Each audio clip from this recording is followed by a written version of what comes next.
انسانوں کے نام افزار ریحان، انسانی کا اس سفر اور ترک انقلاب، قدرت یا فطرت کو اس سے کوئی سروکار نہیں ہے کہ کب کون سا دن، مہینہ یا سال آتا ہے اور کب گزر جاتا ہے، کب کسی کی پیدائش ہوتی ہے یا موت، کب کوئی بڑا انقلاب آتا ہے اور کب رد انقلاب۔ اس کے لیے کسی بڑی سے بڑی ہستی کی پیدائش بھی ایسے ہی ہے جیسے کسی معمولی مخلوق کی تخلیق۔ بظاہر ہم سورج کو جس طرح طلوع ہوتے دیکھتے ہیں، اسی طرح غروب ہوتے، اور چاند کو کبھی ہم بہت چھوٹی جسامت میں تلاش کر رہے ہوتے ہیں اور کبھی فل جوبن پر آئے 14ویں کا چاند بنے ملاحظہ کرتے ہیں۔ حالانکہ در حقیقت چاند نہ تو چھوٹا ہوتا ہے نہ بڑا، بالکل اسی طرح جیسے سورج طلوع ہوتا ہے نہ غروب۔ یہ گردش ایام، یہ دن رات کا بدلنا سب فطرت کے شاہکار ہیں جو ازل سے یوں ہی ہیں اور ابد کا کوئی سرا کسی کو معلوم نہیں۔ یہ ماہ و سال کی تقسیم، یہ دن دہاڑ، یہ تہوار، یہ برسیاں، یہ سال گریں انسانی شعور کی کاوشوں کا شاہکار ہیں، ورنہ قدرت یا فطرت کو ان میں سے کسی کے ہونے نہ ہونے، جانے یا آنے سے کوئی فرق نہیں پڑتا۔ آج اگر ہم اس کائنات کا گہرائی میں جا کر جائزہ لیں تو انسانی شعوری کاوشوں اور انسانی جدوجہد کی عظمتوں پر ایمان لانا پڑے گا، کیونکہ خالص ہیومن سٹرگل سے اس کائنات میں جو عجائبات اور شاہکار تخلیق ہوئے ہیں، اس پورے انسانی انفراسٹرکچر کو مائنس کریں تو پیچھے سوائے قدرت کے حسین مناظر یا صحراؤں اور ویرانوں کے ایسا کچھ نہیں رہ جاتا جس پر انسانیت تفاخر کر سکے۔ ایسی صورت میں زندگی اتنی مشکل و ویران اور ابتر لگے گی کہ انسان مرنے کے بعد بہشت کے قصے افسانے سنا کر ہی تسکین حاصل کرنے پر مجبور ہو جائے گا۔ اس پس منظر میں ہمارے شکر و سپاس کے اصلی و حقیقی حقدار دنیا کے وہ عظیم الشان فلاسفر اور سائنسدان ہیں جنہوں نے کائنات میں وہ کرشمے کر دکھائے جو برگزیدہ فرشتے یا ماورائی طاقت کی نمائندگی کے دعوے دار بھی نہ کر سکے۔ ان کے علاوہ وہ عالی مرتبت سیاستدان اور مدبرین ہیں جنہوں نے انسانی شعوری سفر کو موجودہ بلندیوں سے ہمکنار کیا۔ یونانی فلاسفرز سے عصر حاضر کے سائنٹیفک علوم میں ترقی تک، بالخصوص مغربی سائنسدانوں، مدبروں اور سیاسی قائدین کی انتھک کاوشوں تک، جنہوں نے نہ صرف جدید ایجادات کے ذریعے انسانیت کی کایا پلٹ ڈالی بلکہ فکری اور شعوری طور پر ہمیں یون کا پلیٹ فارم ہی نہیں، یون ہیومن رائٹس کا وہ چارٹر بھی تھما ڈالا جس پر دنیا میں پوری طرح عمل درآمد ہو گیا تو ہمارے غالب جیسے حقائق آشنا شعراء کو اس نوع کی پھپتیاں نہیں کسنی پڑیں گی کہ نہ تم پیو نہ کسی کو پلا سکو، واز کیا بات ہے تمہاری شراب طہور کی، یا یہ کہ ہم کو معلوم ہے جنت کی حقیقت لیکن دل کے خوش رکھنے کو غالب یہ خیال اچھا ہے۔ شاید یہی وہ برتر انسانی اعمال اور جدوجہد سے لبریز کاوشیں ہیں جن کے صلے میں یہ دنیا بالآخر خوابوں جیسی تصوراتی نہیں رہی بلکہ حقیقی زمینی جنت کا نظارہ پیش کر سکتی ہے۔ سرگزشت آدم کے یہ الفاظ کتنے دلکش ہیں: ملا مزاج تغیر پسند کچھ ایسا، کیا قرار نہ زیر فلک کہیں میں نے، نکالا کعبے سے پتھر کی مورتوں کو، کبھی کبھی بتوں کو بنایا حرم نشین میں نے، کبھی سلیب پہ اپنوں نے مجھ کو لٹکایا، کیا فلک کو سفر چھوڑ کر زمین میں نے، سنایا ہند میں آ کر سرود ربانی، پسند کی کبھی یونان کی سرزمین میں نے، دیار ہند نے جس دم میری صدا نہ سنی، بسایا خطہ جاپانو ملک چین میں نے، لہو سے لال کیا سینکڑوں زمینوں کو، جہاں میں چھیڑ کے پیکارے اکلو دی میں نے، ڈرا سکی نہ کلیسا کی مجھ کو تلواریں، سکھایا مسئلہ گردش زمین میں نے، کیا اسیر شعاؤں کو برکے مستر کو، بنا دی غیرت جنت یہ سرزمین میں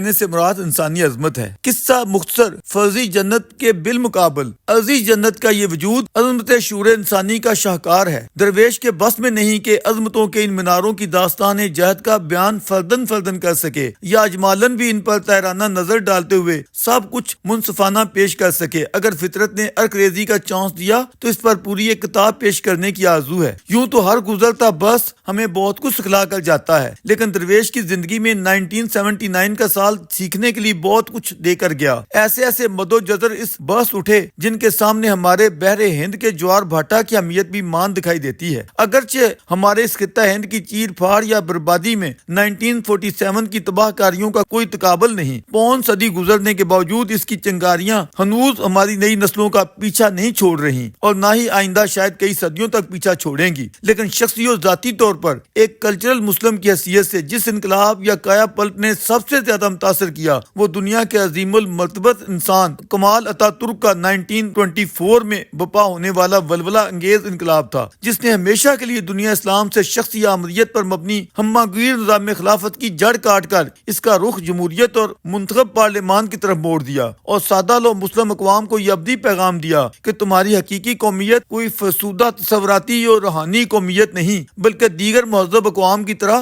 وطنی قومیت ہی ہے۔ جس طرح ترکوں کی ترک اور عربوں کی عرب قومیت ہے، اسی طرح ہندی مسلمانوں کی ہندی وطنی قومیت ہے۔ اسی سے کبھی اقبال کا ہندی ترانہ پھوٹا، ہندی ہے ہم، وطن ہے ہندوستان ہمارا۔ یہ تو برٹش سرکار کی کمیونسٹ یلغار کے آگے بند باندھنے کی مجبوری قرار دی جا سکتی ہے، جو اس نے اپنے ہم نواؤں کو دیگر جہادی نعروں اور خاص ہے ترکیب میں جیسے رولوں میں الجھا دیا، ورنہ عطا ترک کے ہمہ گیر ولولہ انگیز جدیدیت سے لبریز عظیم الشان انقلاب کو یہی ہر دو شخصیات حریص نظروں سے دیکھ رہی تھیں، اس قدر کہ ایک کی بیٹی نے اس کا نام ہی عطا ترک پر چھپنے والی کتاب کی مناسبت سے گرے ولف رکھ دیا، جبکہ دوسرا مرتے دم تک عطا ترک کے لیے درازی عمر کی دعائیں مانگتا رہا، ان تمناؤں کے ساتھ کہ we too one day like Turks will have to re-evaluate our intellectual inheritance۔ ہمیں بھی ترکوں کی طرح ایک دن اپنے عقلی و شعوری ورثے کا سر نو جائزہ لینا ہوگا۔ درویش کی علم و تحقیق سے دلچسپی رکھنے والے تمام احباب کی خدمت میں استدا ہے وہ ان امور پر غور فرمائیں کہ ہمارا وہ عقلی و شعوری ورثہ آخر ہے کیا، جس کا ترکوں کی طرح سر نو جائزہ ہمارا اقبال لینا چاہتا تھا۔ پاکستانی قوم کے لیے یہ کس قدر دلچسپ اور حیرت انگیز قصہ ہے کہ اس کے